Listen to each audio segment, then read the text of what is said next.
crowd that has gathered here has seen just some incredible racing. We see them up cheering as the green flag comes out, and we are back to racing. Let's see who's going to win this thing. Davey Hamilton pulls inside of Cheever. 3 wide into 1, Bob, and Davey Hamilton on the inside. The sandwich was Cheever. He drops to 4th position. That's too bad because Eddie Cheever was the one that backed out of the throttle, and he gave up a position as a result of it. So it's Gregoire, Hamilton, Cheever, Calkins, Suspiri, and Goodyear, and the white flag comes out. One more lap to go for Tony Stewart, the young man from Rushville, Indiana, who has tried so hard to win his first Indy Racing League event.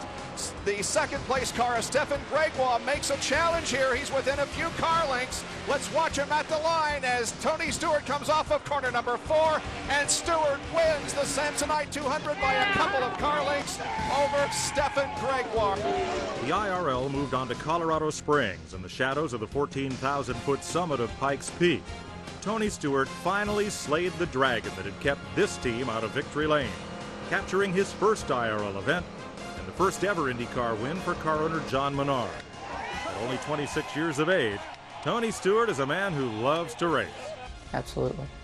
I mean, ever since I started when I was 8 years old, that's all that anything that I thought of when I slept was racing. Anything that I thought of during the day was racing, and that's all I've ever thought about doing was driving race cars.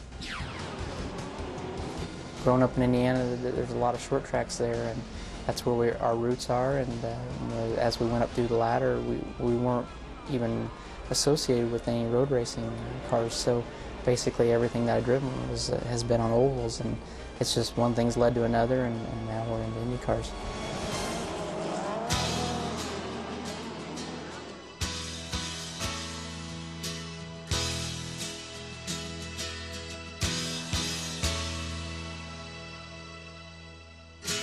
A veteran of more than 200 USAC features, Stewart capped an amazing '95 season by winning the USAC National Midget, Sprint, and Silver Crown Championship.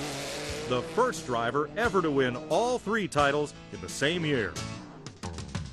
Just to try to go out and win 1 championship was something we thought would be hard enough as it was, but to win 2 and then win the 3rd championship was just something that we couldn't have imagined we could have done. I mean, we were very lucky and very fortunate to have 2 great car owners to win all 3 of those titles with. So, you know, it was just one of those years that everything fell in place and we couldn't do anything wrong the last half of the season. He started 1st and 2nd in his only 2 Indy 500 attempts and has by far led more laps than any other driver in the series. He would cap the Colorado win with a points championship a few months later and would reiterate that championship feeling with a win in Orlando in the 1998 season opener. For Tony Stewart, nothing short of a repeat performance will be acceptable in '98.